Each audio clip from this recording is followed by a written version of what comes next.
Assalamualaikum warahmatullahi wabarakatuh.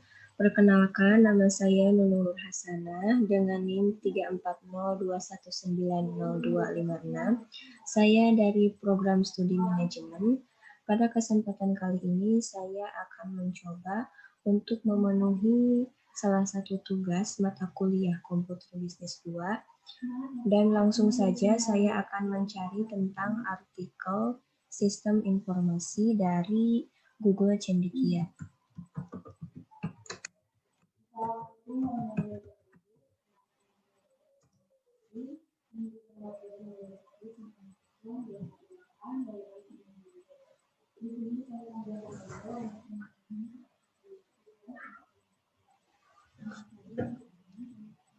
Kemudian saya akan mengunduh bukunya.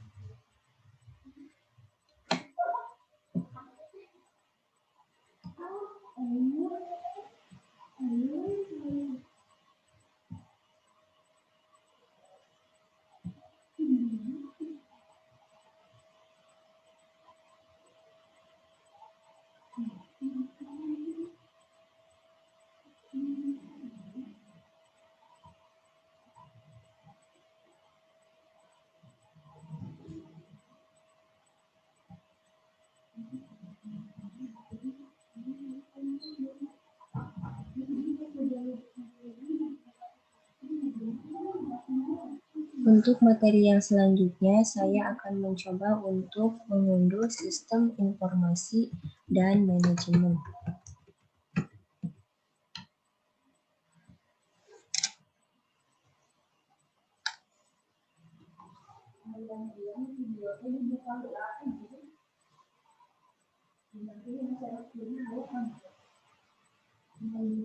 Sudah bisa di-download di sini.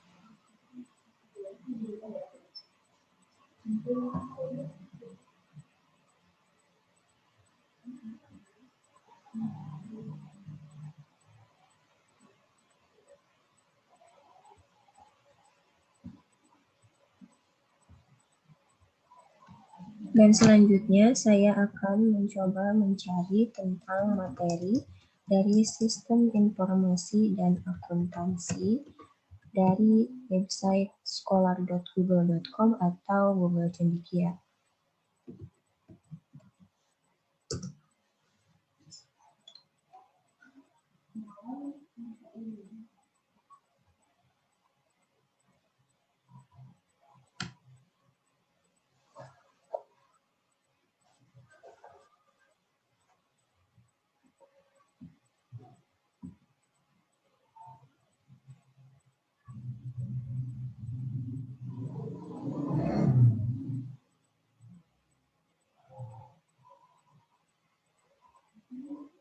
Saya langsung download saja.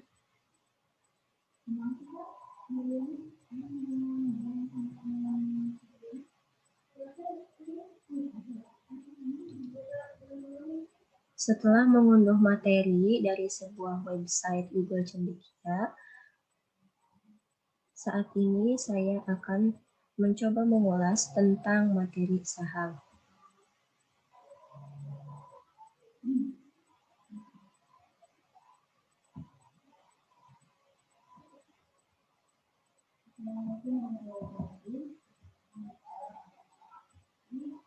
Apa itu saham?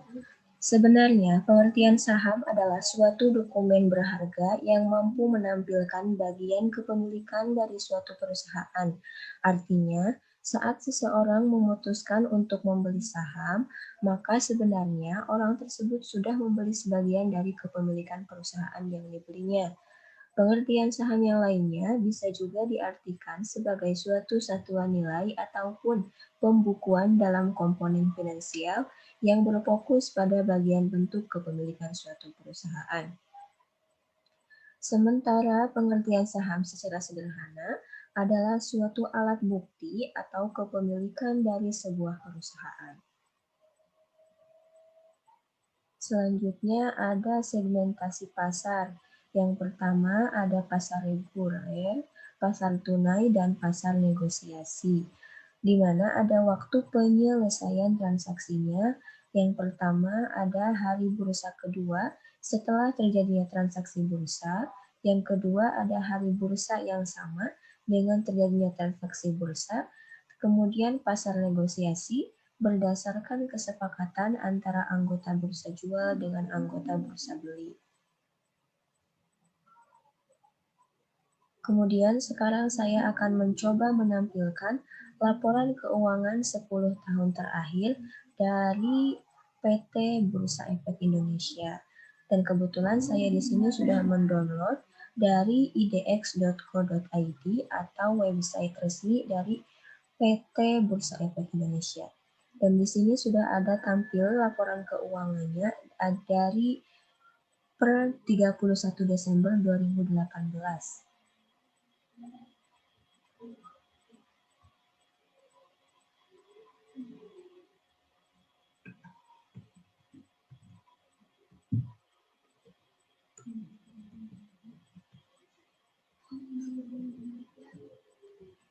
Nah, demikianlah laporan keuangan 10 tahun terakhir, namun yang bisa saya dapatkan hanya 4 tahun terakhir dari website idx.co.id. Dan sekarang saya akan mencoba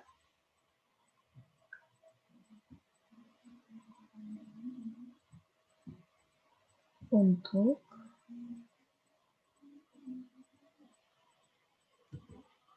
melihat laporan keuangannya.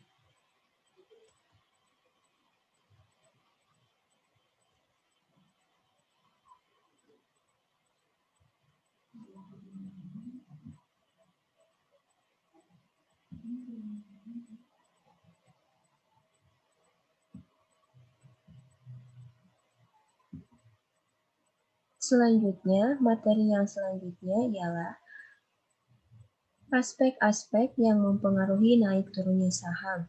Yang pertama, ada aksi korporasi perusahaan. Aksi korporasi yang dimaksud di sini berbentuk kebijakan yang diambil jajaran manajemen perusahaan. Dampaknya dapat mengubah hal-hal yang sifatnya fundamental dalam perusahaan. Contoh dari aksi korporasi biasanya seperti terjadi akuisisi, merger, right issue, atau divestasi. Kemudian ada kebijakan-kebijakan fundamental tersebut secara otomatis akan mempengaruhi harga saham bursa. Yang kedua ada proyeksi kinerja perusahaan pada masa mendatang, yaitu perkiraan terhadap performa atau kinerja perusahaan juga jadi salah satu yang turut memengaruhi fluktuasi harga saham. Kemudian yang ketiga ada kebijakan pemerintah. Yang keempat ada fluktuasi kurs rupiah terhadap mata uang asing. Kuat ataupun lemahnya kurs rupiah terhadap mata uang asing seringkali menjadi penyebab naik turunnya harga saham di bursa. Lalu yang kelima ada fundamental ekonomi makro seperti naik turunnya saham. Yang keenam ada rumor dan sentimen pasar. Lalu yang ketujuh ada faktor manipulasi pasar. Kemudian untuk selanjutnya saya akan menampilkan jumlah dan daftar saham berdasarkan abjad yang ada di PT Bursa Efek. Dan saya akan mencoba mencari di idx.co.id.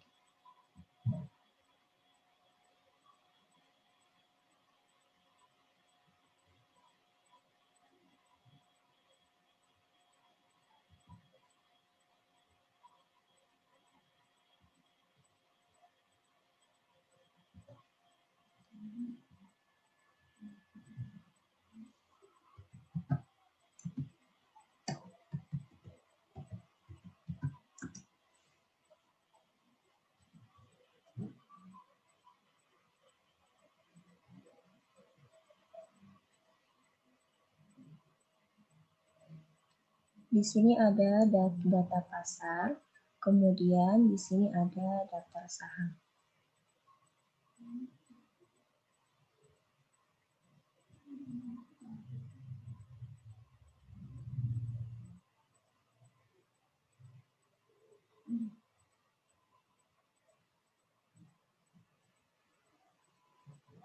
Masih berproses.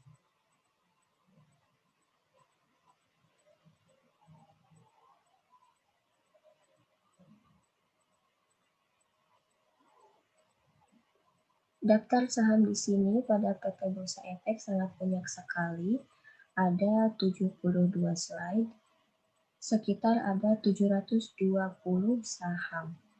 Jadi saya tidak bisa menyebutkan satu persatu, dan ini sudah menyusun dari huruf abjad A sampai dengan Z.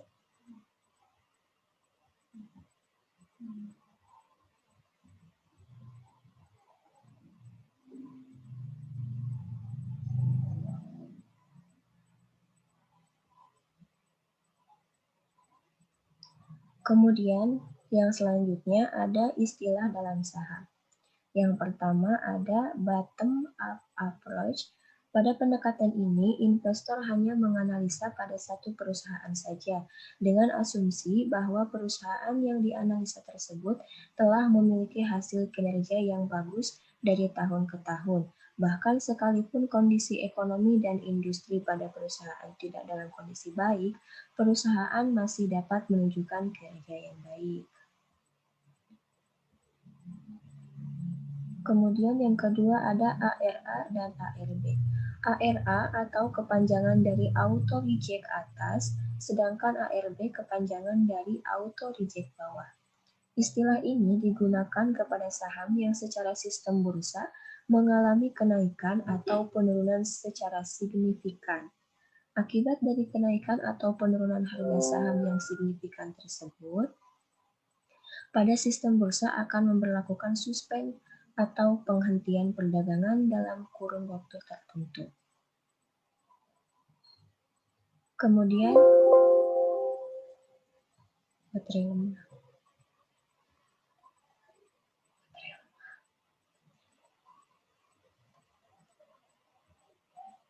Kemudian yang ketiga ada bullish versus bearish. Bullish adalah istilah yang dipakai oleh perusahaan untuk menyebut harga saham yang mengalami peningkatan dalam beberapa saat. Kemudian ada blue chip. Blue chip merupakan istilah untuk saham besar yang memiliki pendapatan stabil serta liabilitas dalam jumlah yang cenderung sedikit. Kemudian ada bid-ask. Istilah ini menunjukkan pada jual beli dalam satuan lot pada setiap harga. Kolom bid mengarah pada pembelian, sementara ask mengarah pada penjualan. Kemudian ada cut loss, merupakan tindakan investor untuk mencegah atau mengurangi kerugian yang lebih dalam. Yang ketujuh ada corporate action. Aksi korporasi merupakan tindakan yang dilakukan emiten yang akan berdampak secara langsung pada perubahan harga saham. Kemudian yang kedelapan ada capital gain atau capital loss. Capital gain merupakan istilah yang digunakan untuk selisih beli atau jual dan memperoleh untung laba jual dari hasil beli. Sebaliknya, capital loss adalah selisih beli jual rugi dari hasil beli. Capital gain merupakan istilah yang digunakan selisih jual dan memperoleh untung laba jual. Kemudian ada dividen yang merupakan keuntungan dari perusahaan atau laba perusahaan. Yang ke-10 ada emiten, merupakan badan usaha yang mengeluarkan surat berharga dari Bursa Efek. Yang ke-11 ada haka-haki. Istilah haka atau hajar kanan ini merupakan strategi investor dalam membeli saham dengan masang harga tertinggi di kolom offer supaya probabilitas mendapatkan saham yang diinginkan lebih besar. Sebaliknya, haki atau hajar kiri adalah strategi investor untuk memasang harga rendah pada kolom bid supaya segera mungkin terjual dengan harga rendah. Yang ke-12 ada take profit. Setiap investor memiliki batasan-batasan keuntungan yang ingin diterima. Apabila harga saham investor telah mencapai harga tertentu sesuai ekspektasi investor, mereka akan menjual saham tersebut karena sudah memiliki keuntungan sesuai yang diharapkan investor. Hal inilah yang disebutkan take profit. Kemudian yang selanjutnya ada nabung di bank versus nabung saham. Dilihat dari segi resiko dan bunga, tabungan di bank tentu memiliki resiko yang lebih kecil karena dalam kualitas penyimpanan uangnya sudah terjamin. Sementara untuk menabung di saham, kerugian yang terjadi tidak bisa ditanggung jawab oleh pemilik saham karena itu merupakan sebuah harta yang sudah diinvestasikan. Risiko yang lebih tinggi tersebut tidak lepas dari hasil bunga atau potensi imbalan yang lebih besar pula dari sebuah investasi. Dalam berinvestasi, uang yang diinvestasikan memiliki kemungkinan bertambah sehingga keuntungan atau hasil yang didapat lebih besar. Berbeda dengan menabung, keuntungan yang didapat dari bunga tabungan tidak terlalu besar dan biasanya ditambahkan pada bunga tabungan tahunan. Kemudian dilihat dari bentuk dan jenis produk.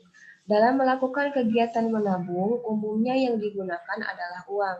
Uang tersebut disimpan di bank atau koperasi yang dipercayai dalam bentuk uang tabungan maupun deposito.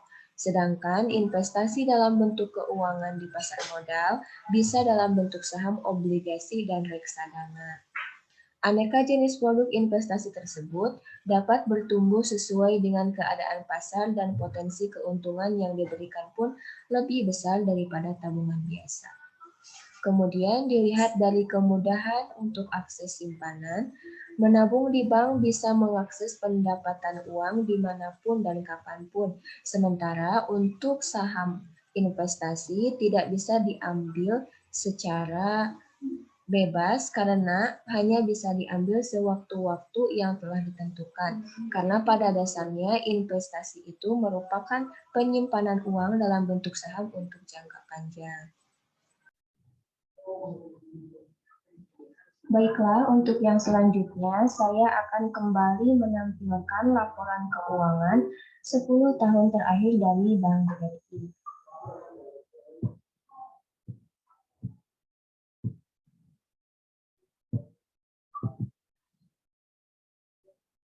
Dan inilah dia laporan keuangannya. Saya sudah mendownloadnya dari idx.co.id, yaitu PT Bursa Efek Indonesia.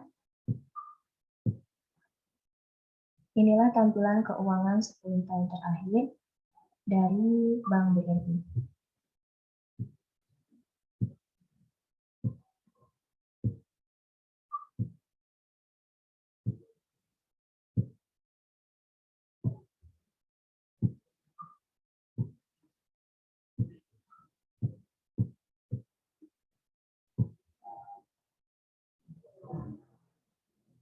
Kemudian, sekarang saya akan menampilkan tentang bagaimana cara menginstal aplikasi RTI, Stopbit, dan Nilahot, juga bagaimana cara login atau mendaftar akunnya.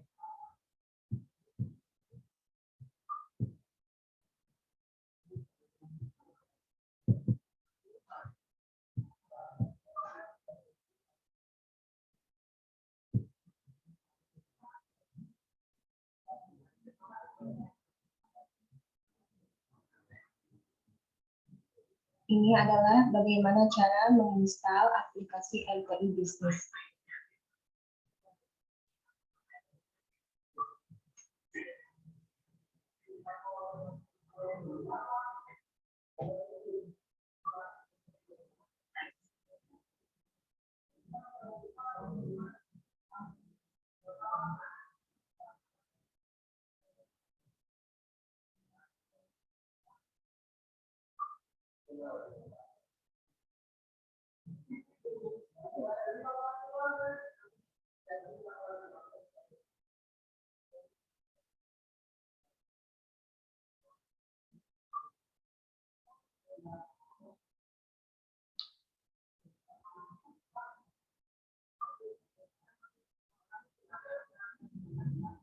Kemudian aplikasi selanjutnya yaitu aplikasi Mailbox Mobile.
Kemudian selanjutnya aplikasi Stockbit.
Selanjutnya, ini adalah cara bagaimana masuk ke akun Stockbit menggunakan akun Gmail.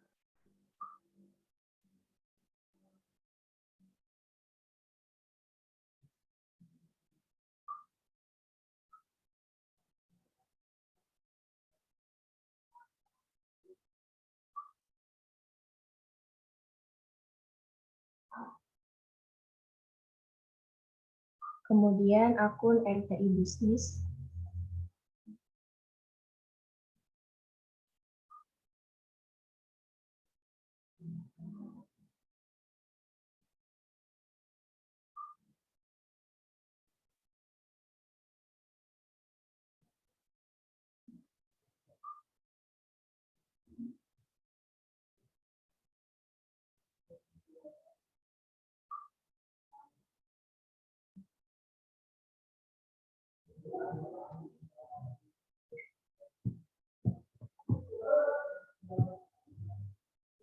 Baik, itulah video dari saya. Mohon maaf atas segala kekurangannya.